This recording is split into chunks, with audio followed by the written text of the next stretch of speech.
بہت زمانہ پہلے ایک ایسی سلطنت تھی جس کی سرزمین پر سورج کی پہلی کرن سونے کی طرح چمکتی اور شام کے وقت ہوا میں سنہری خوشبو ہر گوشے میں بسی رہتی۔ یہ تھی چاندنی کی سلطنت۔ اس سلطنت کی شان و شوکت اور امن کی وجہ سے ہر دور دراز کا ملک یہاں کے حسن و شرف اور محبت کے قصے سننے آتا۔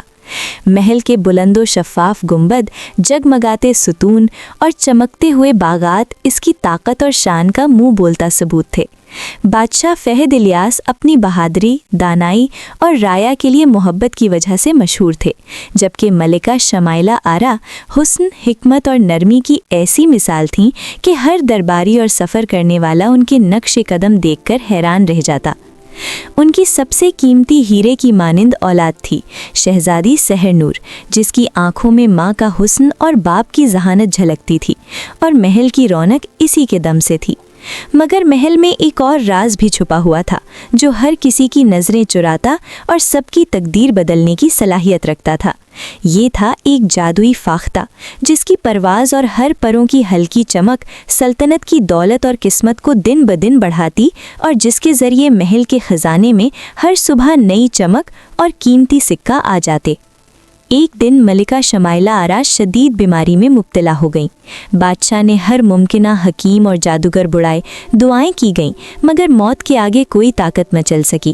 ملکہ کے آخری لمحے جب چہرے پر سکون اور آنکھوں میں غم کی چمک تھی، انہوں نے بادشاہ کا ہاتھ تھام کر کہا، وعدہ کرو کہ تم دوبارہ شادی صرف اس عورت سے کرو گے جو میری ہر خوبی سے بھی زیادہ کامل ہو۔ بادشاہ فہد نے آنسوؤں میں بھیگتے ہوئے وعدہ کیا، اور چند لمحوں کے بعد ملکہ شمائلہ آرا کا چاندنی جیسا وجود محل سے رخصت ہو گیا۔ وقت گزرتا گیا۔ بادشاہ غم میں اتنے ڈوب گئے کہ دن رات خود کو کمرے میں بند رکھنے لگے۔ وزیروں نے بار بار عرض کی، حضور، سلطنت کو وارث چاہیے۔ اگر شہزادی کسی غیر ملک میں بیاہ دی گئی تو اقتدار کمزور ہو جائے گا۔ بادشاہ نے اپنی زوجہ سے کیا وعدہ یاد کیا اور عقل و جنون کے بیچ پھنس گئے۔ آخر کار غم اور جنون کی شدت نے انہیں حقیقت اور وہم کے درمیان اتنا دھندلا کر دیا کہ انہوں نے اعلان کر دیا، میں اپنی بیٹی سحر نور سے شادی کروں گا۔ شہزادی کے قدموں تلے زمین نکل گئی۔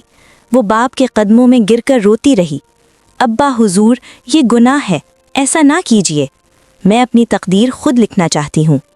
مگر بادشاہ جنون میں ڈوب چکے تھے، اور محل کے ایک لالچی عالم نے بھی سچ بولنے کے بجائے بادشاہ کی ہاں میں ہاں ملا دی۔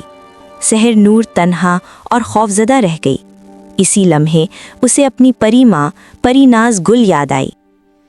رات کے اندھیرے میں پری ناز گل نمودار ہوئی، ایک نرم چمک کے ساتھ جو تاریک رات میں بھی روشنی پھیلا رہی تھی۔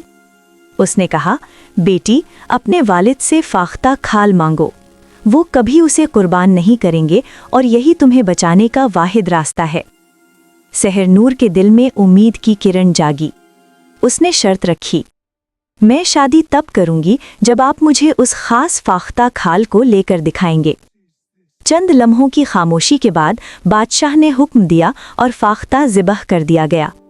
سحر نور نے سمجھ لیا کہ اب اسے اپنی تقدیر خود سنبھالنی ہوگی۔ پری ناز گل نے اسے ایک جادوئی صندوق دیا جس میں سحر نور کے قیمتی لباس، چند زیورات اور راز چھپے تھے۔ یہ فاختہ کھال اوڑھ لو، محل چھوڑ دو، اور جب بھی صندوق چاہیے ہو زمین پر دستک دینا۔ سحر نور نے آنکھوں میں آنسو لیے محل کو آخری بار دیکھا اور فاختہ کھال اوڑھ کر رات کے اندھیرے میں نکل گئی۔ صبح محل میں ہنگامہ مچ گیا۔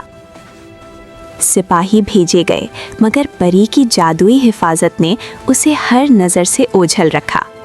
کئی دن بھٹکنے کے بعد وہ ایک دوسرے شہر کے کنارے ایک فارم پر پہنچی۔ فارم کی مالکن نے اس کی حالت دیکھی اور کہا، اگر کام کر سکتی ہو تو رہ سکتی ہو، لیکن یاد رکھو، محنت اور صبر یہاں عزت اور شناخت کی قیمت ہے۔ سحر نور نے سر جھکایا اور جانوروں کی دیکھ بھال کرنے لگی۔ لوگ اسے مذاقاً فاختہ کھال کہہ کر پکارتے، مگر وہ صبر کرتی رہی۔ رات کو وہ تنہائی میں اپنے سنہری لباس میں بدلتی، آئینے میں خود کو دیکھتی، پھر دوبارہ فاختہ کھال اوڑھ لیتی۔ ایک دن فارم کے مالک کا بیٹا شہزادہ حماد شکار سے واپس آیا۔